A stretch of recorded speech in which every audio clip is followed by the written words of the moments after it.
We're ready to go. Thank you.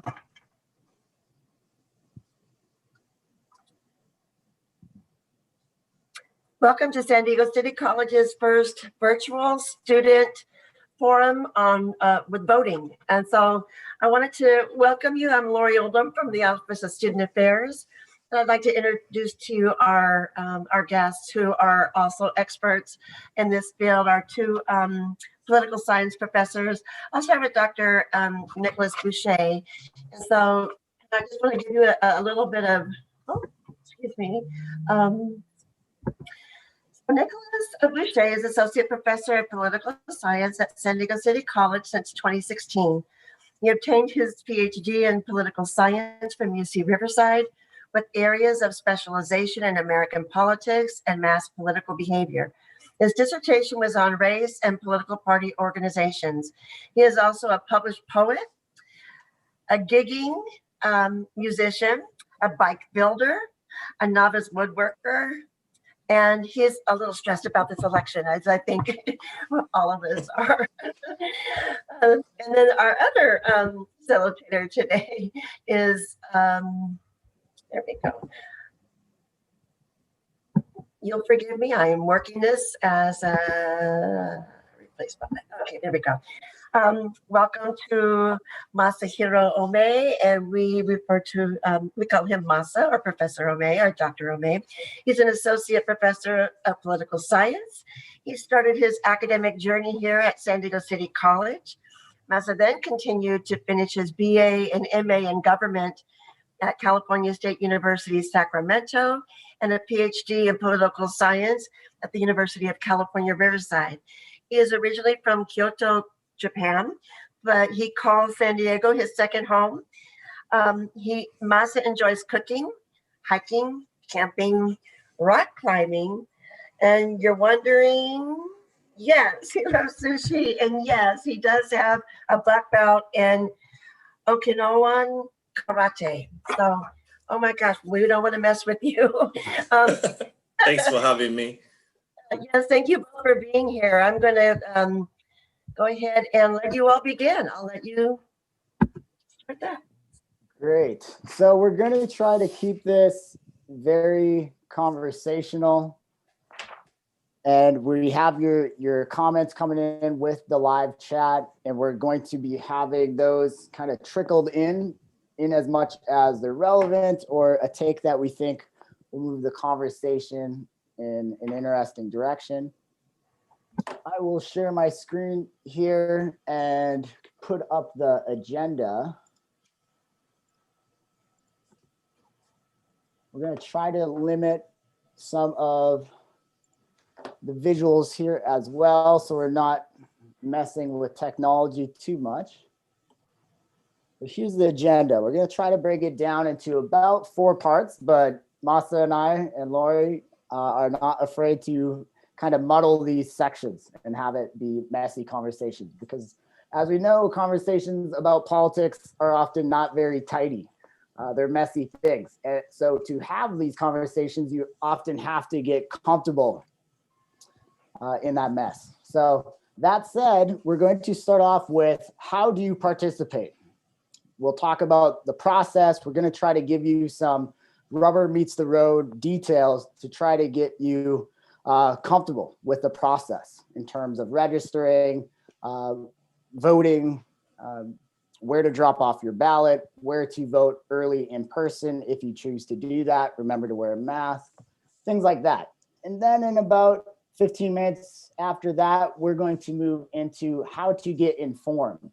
So we're going to point you to resources that will hopefully empower you to make you feel that you are making an educated decision, right? Something that for you is a correct vote, right? Which is a subjective thing that will align with your values, your preferences, your principles, so on and so forth. And we're going to try to keep those nonpartisan here. We're not going to tell you who to vote for. We're going to try to give you tools that will help you get information to vote on not just the top of the ticket with the president, but with the propositions and the city and county measures as well. So how to get informed. Then after that 15-minute block or so, we will move into why you should participate. And here we're looking especially for your comments. Tell us why you are interested in voting, or on the flip side of that, tell us why you are not going to vote. Some of you may say, I'm not going to vote. I don't believe in the process. I don't believe in the candidates. I don't like the policies, whatever it may be.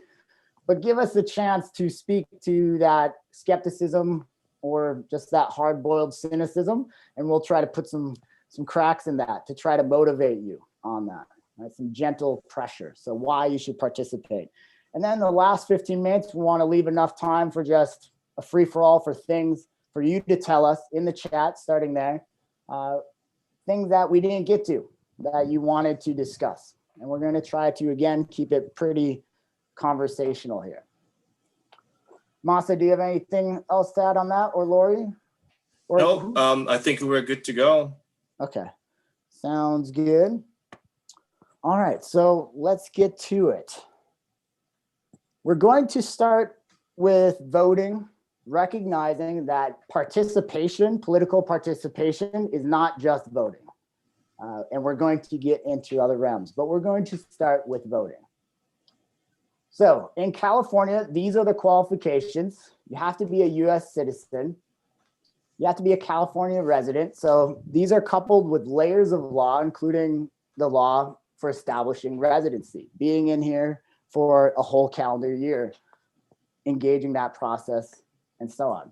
You have to be 18 years of age at the time of the election, although on the ballot, and we could talk about that in as much as you're interested, there is a proposition that would lower it to 17 years of age, not at the time of election, but at the time of the general election. So you could be 17 in high school and still vote in a primary or in a special election if a death or scandal necessitated a special election, which San Diego has seen before. You have to not be in prison or on parole for felony conviction. So Prop 17 here is going to change this. So there's 12 ballot propositions statewide. There's even more on the county and city level. And 2 of those are going to either expand the eligibility for the voting pool. They're going to enfranchise more people. They speak to suffrage broadly, or they're just going to keep it the same way. So right now, if you are someone that was previously incarcerated and you're on parole, you cannot vote until after you're off parole for 6 months, and then your voting rights are restored. A lot of folks think that once you are incarcerated, you have a felony conviction, for example, that you've lost the right to vote altogether, but that's not true. It varies wildly by state. In some states, that is true. But in, say, for Vermont, you never lose your right to vote. They will deliver a ballot to your jail cell. They will count that. In California, it's restored after 6 months. So it varies wildly. So it's important to know the state law. Someplace, Nick, someplace they have measures where you will never be able to vote. Exactly, precisely. So just because what, Constitution says it's different from what, it's not different. Constitution has a minimal requirements of being US citizen and 18 years of age, but the states, as long as it does not conflict with Voting Rights Act and other federal level statutes, states can put some limitations or processes that could hinder potentially level of participation. Very good. So this is kind of a question for us to consider here too. Why is that? Why is so much election law left open to states to decide? And is that a problem? Should it be universal? That's kind of a loftier question to consider. Good note there. Next up, we have not currently judgmentally incompetent by a court. We're not going to get into the details of that. If that is your case, you will know. Registration 15 days before election, that too varies wildly by state.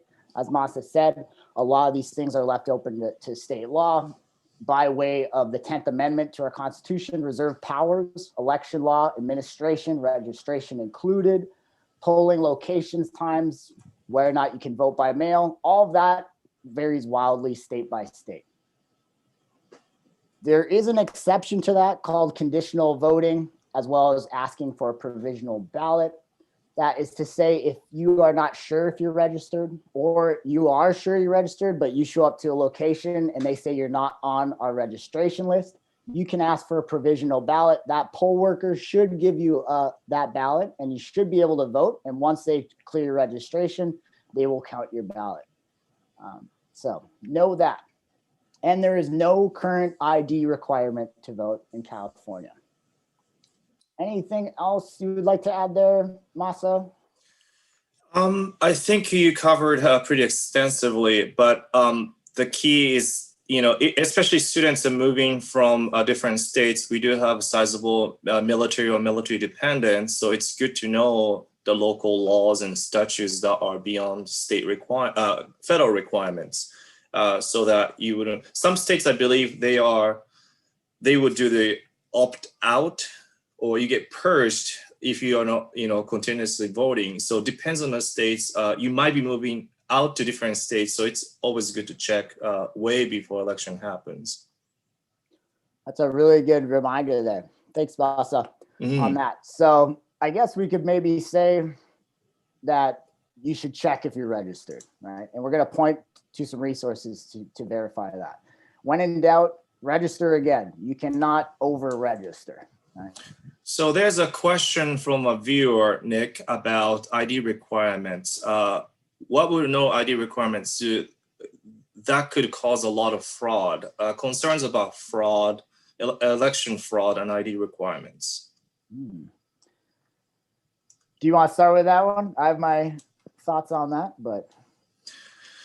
Well, prior to the Shelby decision, which gutted out some parts of voting rights, the original Voting Rights Act, without getting into technical there, the cases of voter fraud actually was minimal, even prior to having that decision, to the point where there's virtually no case where the election result would have varied.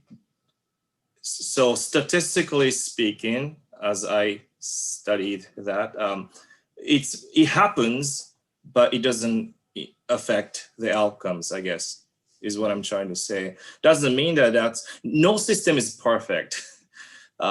You have to kind of start from the idea that anybody, any system can be messed with.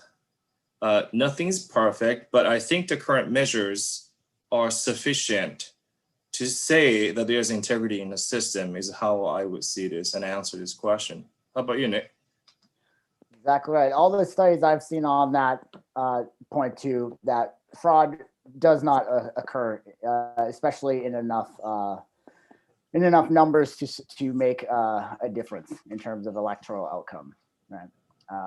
This is kind of partisan too. If you talk to a lot of, say, governors of Republican states, they will push for voter ID because often they know it will help them stay in power there, right?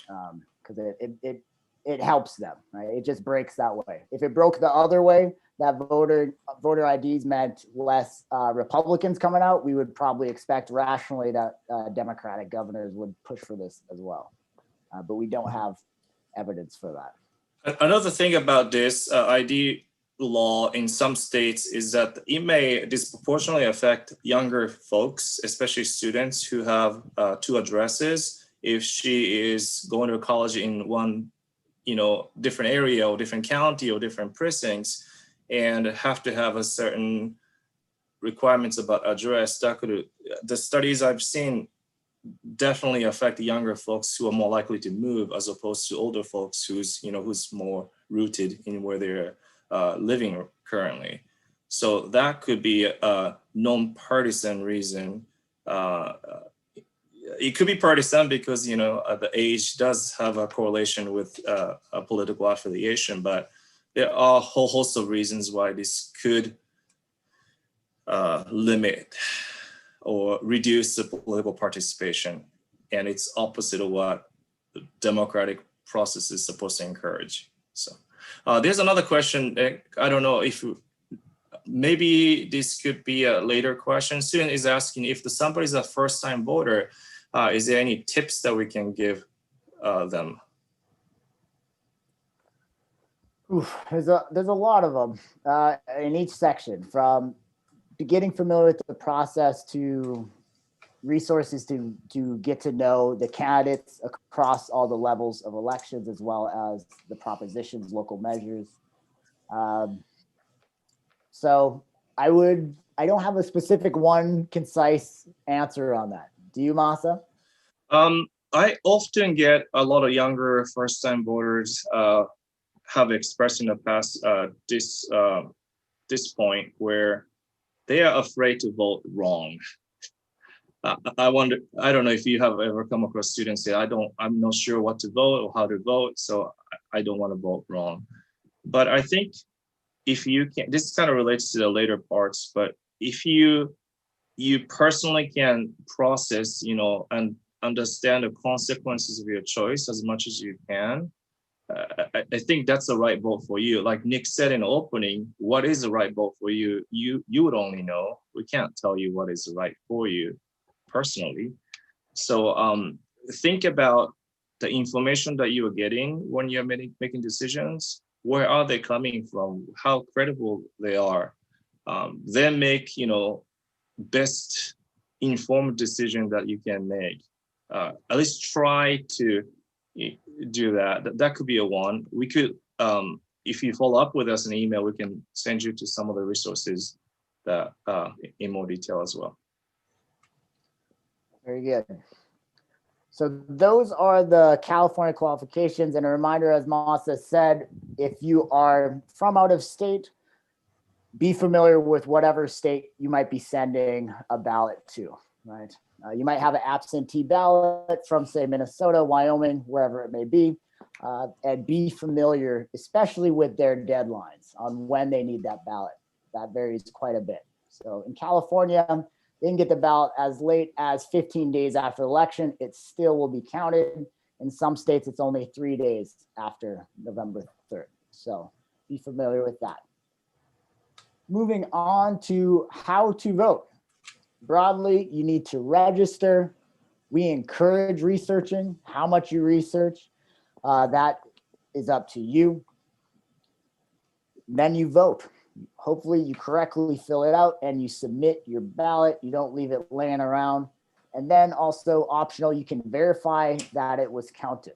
So Lori was saying before, as we were setting up, that she successfully verified that her ballot has arrived safely. We will point you to some of those resources. I have not sent in my ballot yet because I wanted to use it as a prop today, but I will be putting it in the mail swiftly. Another thing to note while we're here is that this is one of the first elections where you do not need to put a stamp on it. It's postage paid. It used to be that you didn't need to do that. California thought that was kind of akin to a poll tax. So they passed between this last election and this one that you do not need to do that. So be aware of that. Register, the deadline is Monday. Here I have a question, Masa, that you might know. I was trying to verify if it's by Monday, closing of, or by the end of that Monday. I've seen some that said up until, which seems to indicate Sunday midnight. And I've seen some that seem to imply the close of Monday itself. I read the same thing, Nick. So yeah, I'm not sure. So that's kind of confusing, right? Yeah. And you'll hit on the Secretary of the State's website, you will sometimes hit information that is kind of confusing, and you'll hit links that are dead. They don't work, right? And that just happens. Election administration, it's not always that tidy. And if we give it a generous reading to the powers that be, there's a lot of things to oversee. There's gonna be things that fall through the cracks. So I would say, just to be safe, make sure you're registered by Sunday, October 18th, instead of just that Monday. You can click on these links. There's multiple places where you can register. Some of them are officially .gov sites. Others are through partisan and nonpartisan sites, including rockthevote.com. We'll point you to some of those resources here in just a minute. We're going to keep research for our next section of this discussion. And I just want to highlight some of these facts here. So you can vote by mail, which this is the first California election where the governor, Gavin Newsom, passed an executive order where everyone, whether or not they requested it, is getting a mail-in ballot because of the pandemic context. It used to be that you would have to request that ballot to get it sent to your house. So we do encourage voting by mail. It's easier for you. It's less risk, but there are in-person polls right now. And you can find those on campus starting October 31st, not right now. But there are some that are set up right now. For example, the Central Library downtown.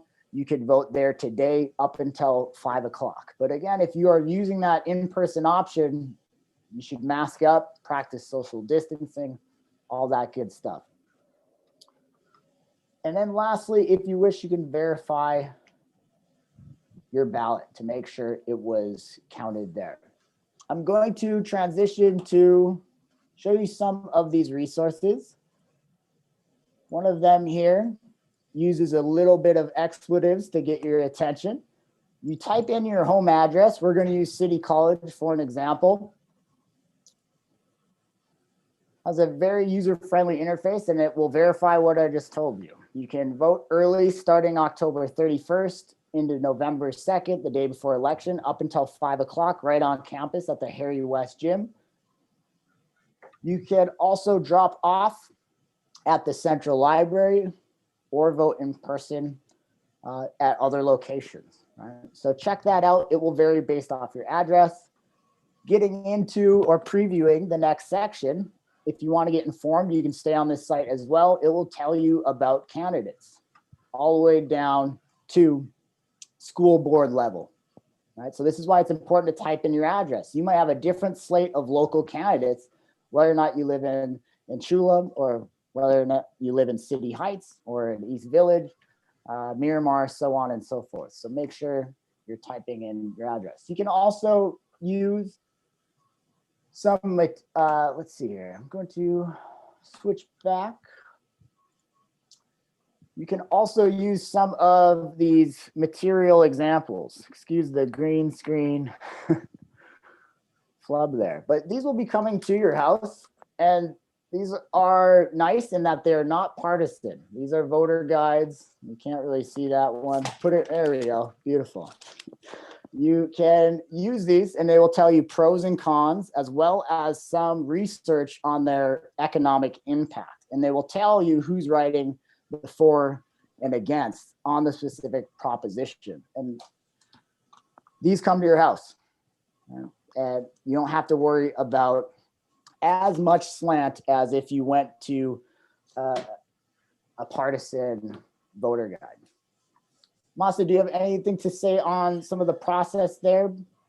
In terms of a sample ballot and a state guide, if you registered or if you thought you have registered long ago, and if you haven't received those, it might be a good time to check to make sure that that you are indeed registered. If you moved since you have registered last time, you may want to correct those as well. May I, you have another question, and this is, what are the differences between a mail-in ballot and an absentee ballot? I've heard conflicting information that general mail-in ballots are less secure due to untracked chain of custody. Masa? Well, mail-in ballot is the absentee ballot. It's a different names that people use. At least in California, without any reason, you can request mail-in ballot or absentee ballot as a registered voter. And this time around, it's just that everybody got that option. You still can, as Nick said, walk into the ballot box to drop it off yourself. If you are worried about that, I think register voters office up in Kearney Mesa, I think, over by Overland, you can bring it to them. That's the, I guess, the most secure way if the mailing concerns you. So you have many options that are that requires less transaction or transition, so to speak. So the process hasn't changed since the last election. If you have people who have been voting on absentee or mail-in ballot has been doing the same process. Just at this time, everybody got the option without picking. Yeah, I like that answer a lot. Absentee ballot, permanent absentee ballot is often what we call it in California. So for all intent and purposes, there is no difference, right? I also think that phrasing in the question in terms of chain of custody speaks right to what Master is saying. If you want to shorten that chain, you can do so. And the chain of custody will vary depending on where you drop it off. You might have seen in the headlines that one party in California is exploiting some loopholes to make their own ballot boxes, right? And they look very official. And there's nothing in the California election law currently that stops them from doing that. So they're doing it, right? I mean, if you're worried about, so some folks would, leave their outgoing mail in their mailbox with a little red flag up, and that has, if you're talking about level of risk, that could be, I don't want to be paranoid, but that could have a more potential being tampered with, as opposed to you yourself putting into a mailbox that's chained there. If you don't, if you have funny feeling about mailing system, you can walk that to the county registered voter. You could do that. So yes, you have that control if you're worried. Great. So let's see where we're at. We're still on the first 15 minutes and we're at about almost 30 minutes. minutes. Yeah. So we're going to have to move a little bit here, but we've already gotten into some of the other content as well. So I'm not too worried about it if you guys aren't. So we'll keep trucking along. So participation beyond voting. And you can see a preview of that to kind of get us on this conversation a little quicker. You can join campaigns, contact candidates, so on and so forth. I thought I would kick this off with Masa, since he has some personal history that relates to participation beyond voting.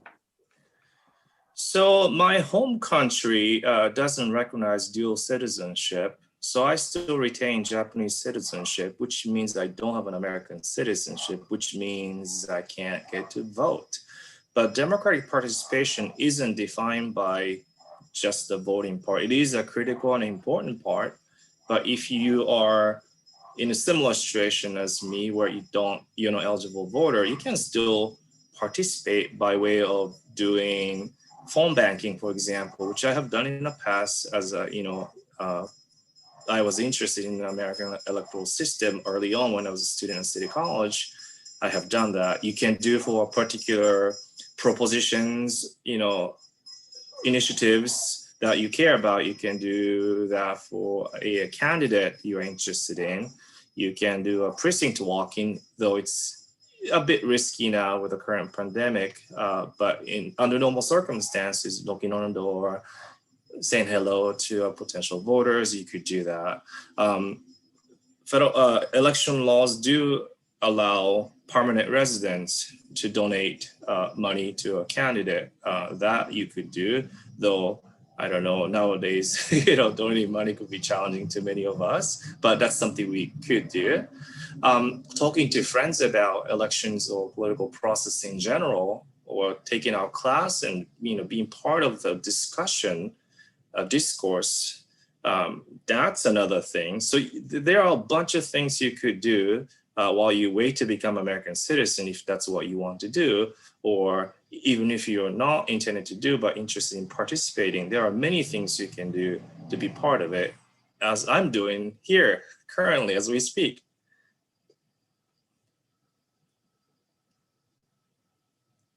Nick, you're muted. Sorry about that. That's all right. And one of the examples too is to use your skill set. So if you're an artist, you can make a mural.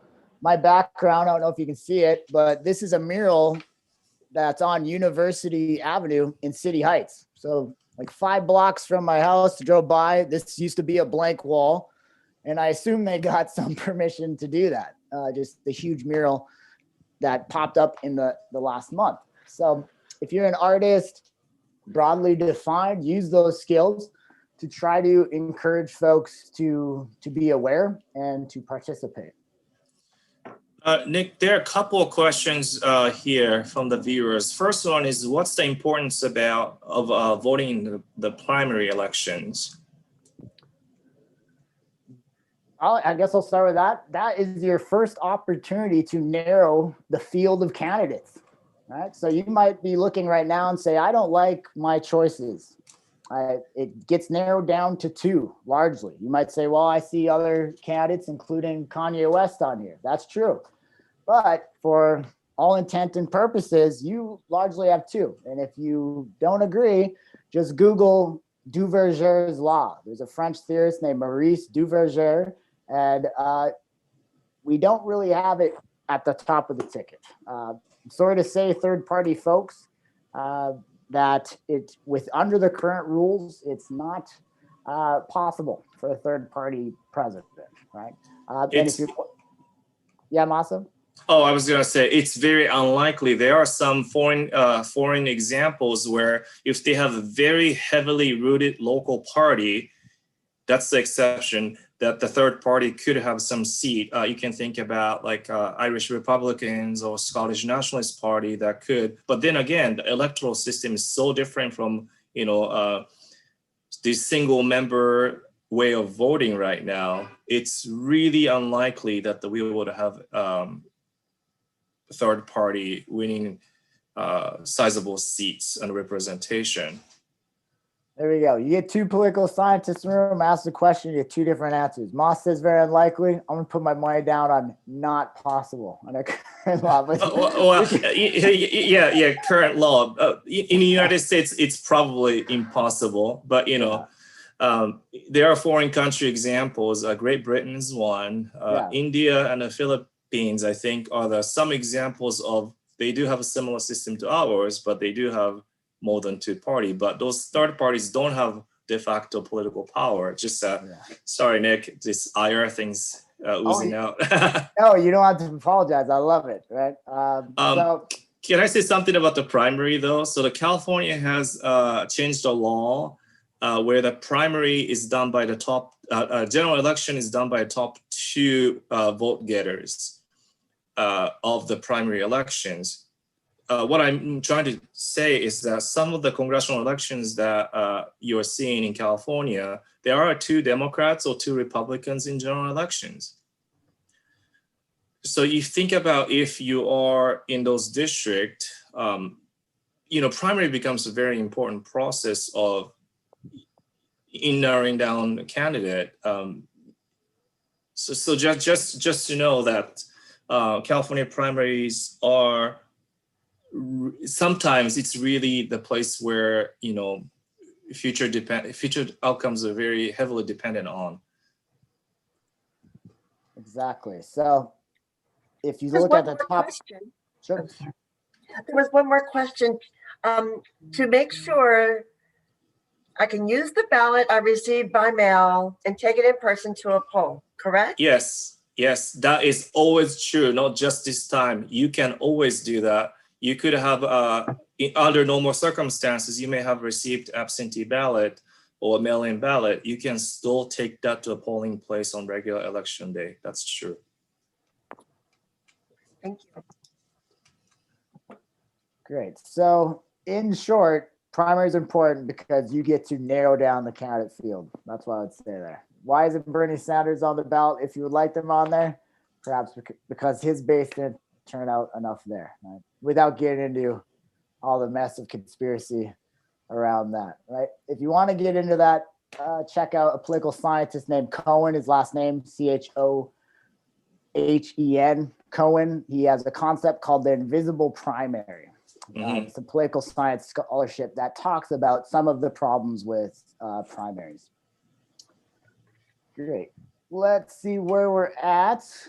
How to get informed. So now we're moved on to that second section here. I have a little bit of bullet points here that we can go over some of these different resources. We won't have enough time to go through all of them, but rest assured you can get these links. We'll put them in the Google chat. They are also linked on my website. If you just Google my name, you'll find a democracy survival kit with a lot of these links on there. I've already talked about some of the physical resources that you can use to become an informed candidate. Oftentimes they will come to your house if you are registered to vote. If you're not getting those and you want to, as Masa said, that's a sign you might not be registered and you should do so. There are also nonpartisan voter guides. Rock the Vote is one, keeping with the name of this event. Ballot.fyi is a great one. It has a very user-friendly interface, and they will take off what are often strategically complex proposition language, right? There's incentives to make ballots worded in a way that confuses the voter to vote thinking they're doing one thing, but does the opposite. Often ballot.fyi is nonpartisan, and it will tell you what each ballot stands to do, right? Without any trickery of rhetoric, right? And I know, going back to what I was saying earlier, ultimately you want to find the consequences of your action if you want to vote right or correctly. And it is often, these propositions are written by, very skilled, in quotations, skilled writer to confuse you purposefully sometime. So if you want to be a, good democratic citizens who want to participate, you have to look for something like Ballotfyi, where you can actually highlight the consequence of your choice and action, as opposed to, trying to find that out in this muddled up language, the official language. Exactly. Ballotpedia is another one, ballotpedia.org. It's a nonprofit, it's nonpartisan, it's updated frequently. You can look at not only state propositions, but as you can tell from the second link here, you can see the San Diego County measures, right? So that's very localized opportunity at direct democracy. When we talk about direct democracy, that means it's bypassing a legislative body like a city council or like the state assemblies, and you get to decide a lot of things from the age that you can participate in primaries, whether or not felons can vote, whether or not recreational marijuana is legal, how we define a marriage. All of these things are subject to direct vote in California, and that is a unique thing. It's only in about 21 states that folks are afforded the opportunity to vote directly on law. And we also have a system called referendum, where we can undo what legislators have done. If you look at the propositions carefully, initiatives carefully, it will say propositions, which are citizen-led proposals. And we also have a referendum, which is a vote, or we are afforded the rights to veto something the legislators has decided to pass and have a governor sign. So there are two different types of initiatives as well. Good point. Speaking of donating money, as Masa said, that is an opportunity to participate beyond voting. There are some resources for you to track the money. So with propositions, you might be saying, who's paying for these billboards that say yes on 17, no on 21? You can figure that out with Ballotpedia. It will tell you specific numbers on how much is being sent. Oh, I'm really kind of previewing a lot of what we could possibly talk about here. By looking at Ballotpedia. So for example, right here, you can see millions of dollars spent, sometimes all in support of a proposition. Sometimes there's zero spent on the other side, right? And what this means to you, it's up to you to interpret it, right? You can see who's spending that money. It might be a lobbyist, it might be a union, it might be one person, right? There are billionaires in California, plenty of them.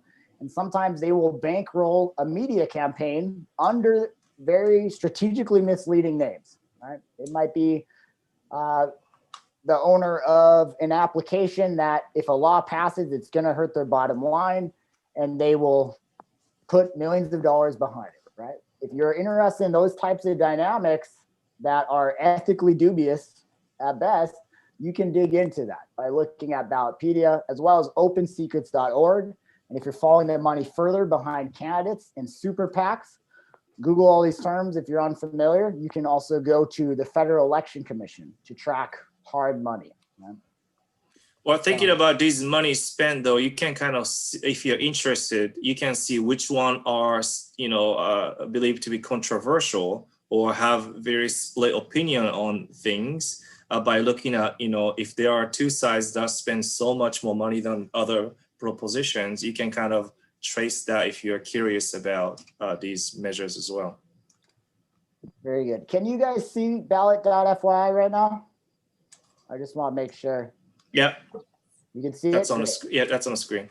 So this is a very user-friendly resource, and it will, in a concise one-line statement, tell you what it's about. And if you want more details, you can get those details here. And it's very user-friendly. It's well-researched. It's aimed at younger folks. That's why it has kind of kitschy things like 2 stem cells texting to kind of explore the dynamics there. Right? So whether or not you're interested in getting informed in different creative ways, nonpartisan ways, there are a variety of resources to do so. Speaking of resources, SD City College has a variety of them. If you explore some of these links on the sdcity.edu page, there's the All In to Vote link right here. It will tell you about the City College Campus Democracy Challenge, different ways to get to participate, as well as things that speak to what the first part in terms of the process. Are you registered? How to get registered? How to get involved? How to check that you're registered? And the last part here is the Ballot Bowl. And this is trying to introduce some competition to encourage participation on campuses. And you can see the results here among California community colleges. You have Masa and I's old turf of Riverside here leading California community colleges. 518 registered voters on that campus. As you'll notice, City College is not up here. So we're assuming that means we're not in the top 10. Let's try to change that. Right? Let's try to at least break the top 10. We don't know. Recruit at least 3 people, start a chain. Exactly. Mobilize people. So when we talk about mobilization, that's just a political science specialized way of motivating people to get involved, right? That might be voting, donating, contacting candidates to try to put pressure on them to care about the issues that you care about. Right? Okay, so let's see where we're at. How to get informed, variety of resources, check those out. Some of them linked at SD City. Should we move on to, in the last 17 minutes, why they should participate? And we can have this mixed in with the open questions here. I have a slide, not that important that we start with it, but it gets us thinking here. Masa, did you want to start with some of that? Well, this is, more intuitive approach, I guess. I often ask my students in class, why are our policymakers often talking about issues that are most relevant to older folks, whether it's a social security type thing, as opposed to younger folks, which is like, affordability in terms of education, basic needs for college students. Why do you think that is? Would be a kind of a question I want to lead. My intuitive answer is because statistically it's true that the older folks tend to vote more proportionally than younger folks. That should be, oh, there it is. There you go. Exactly right. Do you want me to step in on explaining? Yeah, so, go ahead. the critical consumer data might be saying, Nick, why do you have 2008 up? This is the best case scenario for young voters. This was a historic year for the youth vote. Here you can see that's quantified by 18 to 24-year-olds. And it still pales in comparison to more senior cohorts of voters, right? The highest turnout we've ever seen was actually in 2004. That was the first election I ever voted. I got out of senior year history class to vote, right? It was Bush's reelection, very contentious vote, right? So I'm a high schooler in Minnesota. I go out and I voted, right? Similar dynamics here. You have an incumbent. There's a lot of controversy around this candidate, right? Not unlike 2004, so we might see similar numbers, right? But there's a lot of dynamics in play. In 2008, it wasn't the fact that it was the highest total. As I told you, the highest it's ever been, ever, for 18 to 24 was 2004 with 47%. It's never breached over half of you folks. So this is to say that 18 to 24-year-old voters are a sleeping giant. And as Masa said, if you want to see your issues cared about, like student debt, for example, possibly college affordability, right? Jobs to go into post-college, the answer often political scientists say is that you need to turn out, right? The squeaky wheel gets the grease type thing. The nature of the candidates that millennials, Gen Z, so on forth care about are different, right? They're qualitatively different types of candidates there. So it's not that voting will solve everything, but it is the potential first step in a long journey to possibly change things in the direction you like. Right? Yeah, historical study on public policy and public opinion is that the public policy follows public opinion. There's a lag, given that the institutional process is a slow process. That is a kind of a critique, at the same time, a good safeguard embedded in a democratic system. But also you have to think about, House of Representatives are elected every 2 years. You start age 18, say you live till 88 years old, you only get to vote 35 times. Not to scare you or anything. If you think about how often do you get to do this, it's a limited amount of time. And, presidential election, it's half of that, 17, 18 times at best. So if you are quantitative oriented in terms of your thinking, that's another way of looking at it. This is a limited time of opportunity in some way, but there's a different way of looking at it. Should we go into theoretically why we should do voting? Yeah, so why they should participate. The last thing I'll say on these numbers is, although it wasn't aggregate the most turnout, there was several states that saw triple the participation for 18 to 24. And there are some states that saw quadruple participation. So that's why this was a historic election, right? Whether or not we're going to see that here, that's yet to be seen. And it's going to interact with layers of law, how easy it is to vote, and things like that. But yes, let's explore some of either the issues, if there's comments coming in that where people are saying why they want to vote, we could read off some of those, or on the other side, why they don't want to vote. And we can get into theoretical justifications as well. Well, can I start with the one I have heard that I don't believe in the system, therefore I don't vote. But the system disappears if you don't vote. So it's kind of like almost like a chicken and egg kind of situation where democratic integrity, generally speaking, though voting is not the only way to participate, voting is a critical feature of holding those who are in position accountable. That's one measures that we could do. We could have differences in opinion on how well we are, how well can elections actually keep them accountable? Well, because they made the laws that make it easier for them to do what they want to do. How do you change? Well, it goes back to voting. State of California, we do have a propositions, initiative systems where it's a bit easier than, say, the federal laws, because we don't have that at the federal level. But you kind of have to start from somewhere. And one way is to think about participating in a different way. And voting happens to be one of the major characteristics of a democratic state. So that's the one way to kind of generally justify that. Did you have something on that, Nick?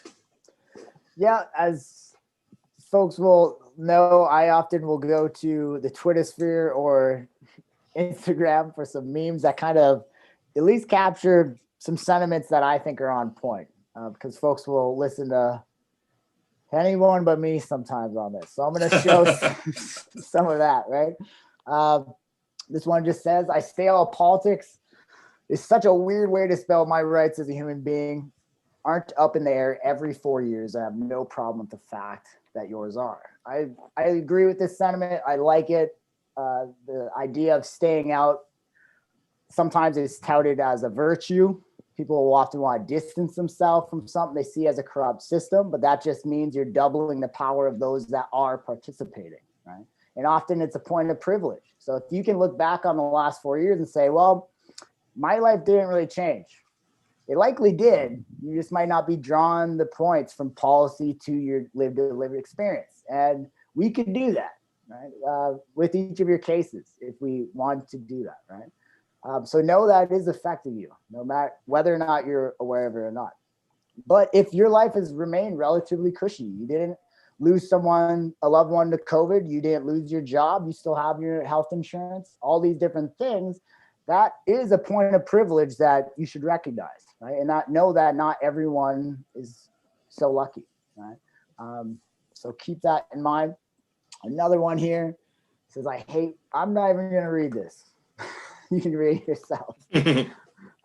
But it's drawn to the fact that, again, everything is political. And it's not just because, for example, Masa and I have stewed our brains in political science for the better part of a decade. It's because once you see these things, once you see the man behind the curtain, so to speak, you are able to demystify these processes, right?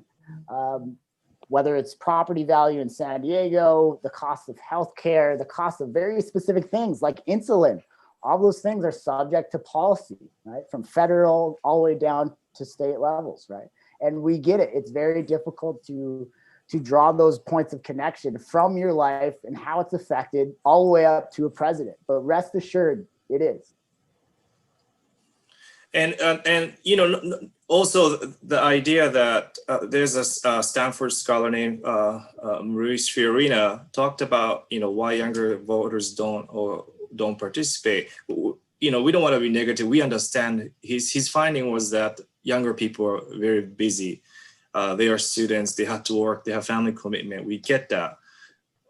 So then, but no participating isn't an option if you want to start some changes too. So we get that. We're not trying to kind of be negative about all this, but we want you to be able to participate. We want you to find shortcuts so that you can make the best informed decisions that you can. So if you're still stuck, just get in touch with us. After this, we'll guide you to these resources we have mentioned in this forum too. Great. So one more, at least, sorry about that. One more meme if we have a chance. Maybe this can kick off some discussion. So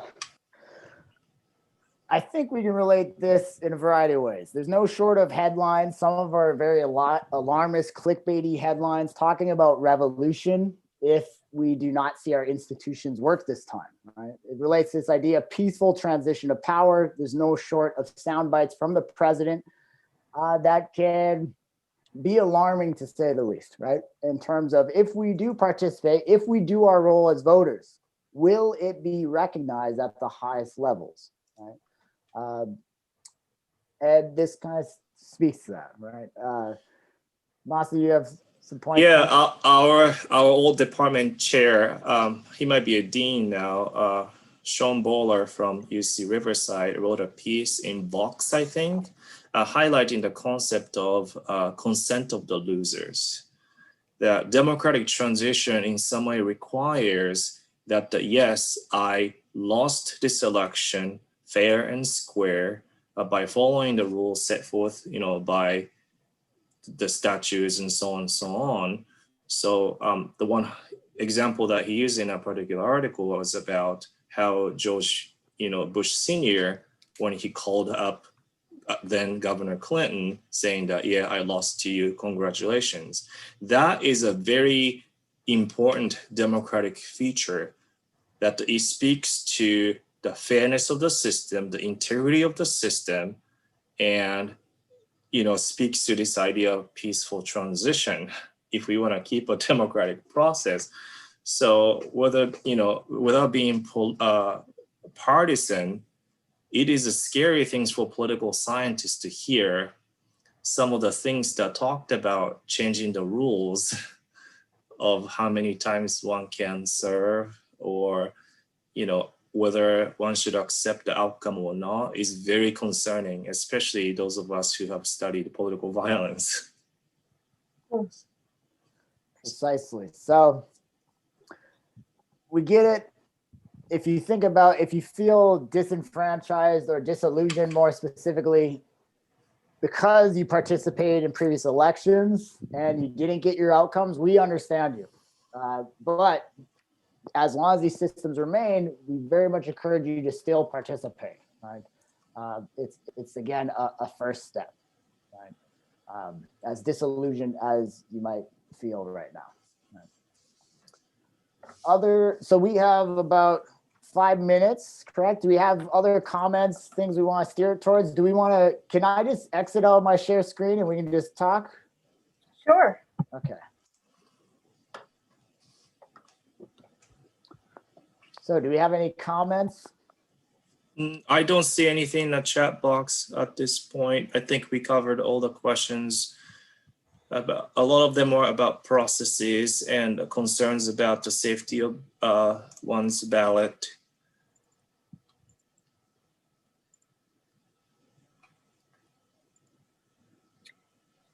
Oh, there's one. Okay.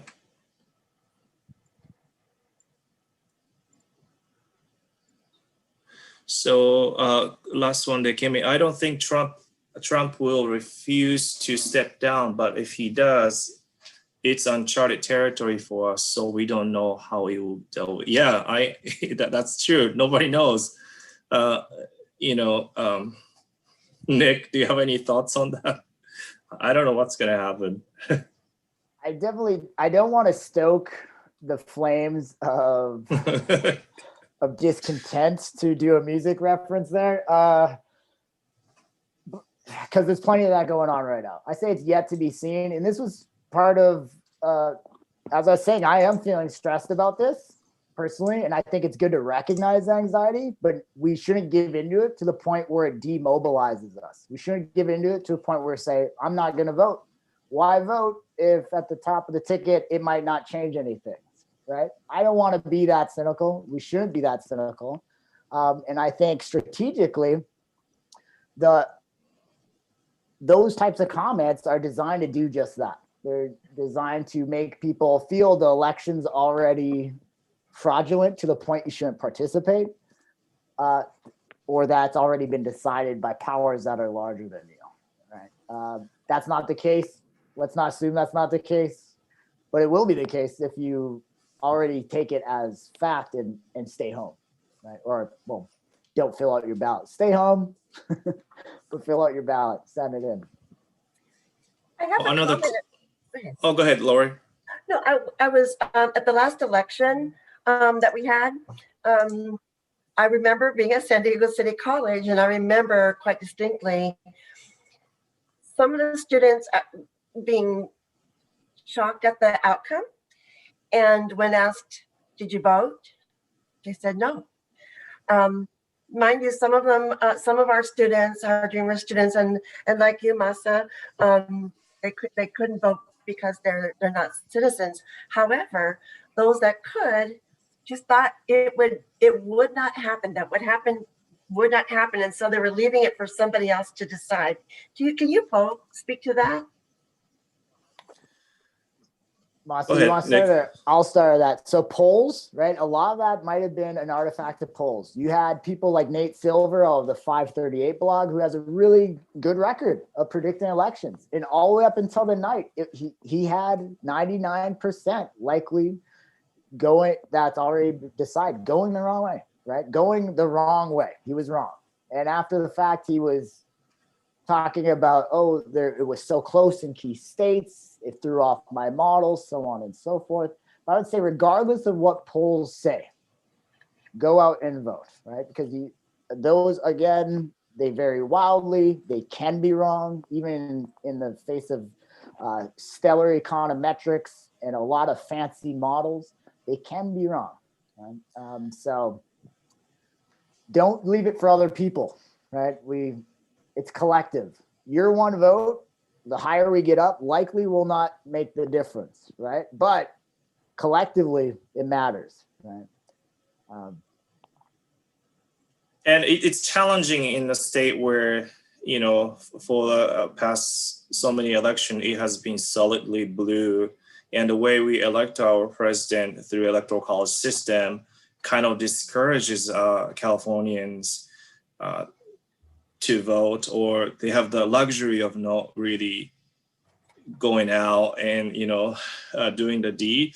But even if that's the case, there are a lot of state positions, county positions, you know, city positions that will affect your, you know, your life. And there are propositions. If you are overwhelmed with all these things, it's okay to, you know, really focus on which one will affect you and really think about that issue and how you want to vote. It doesn't have to be, it's not like SAT or ACT test where you have a blank or wrong answer gives you, you know, negative points. You can't, I had a student ask me one time, can you have certain parts empty and still other parts counted? The answer is yes.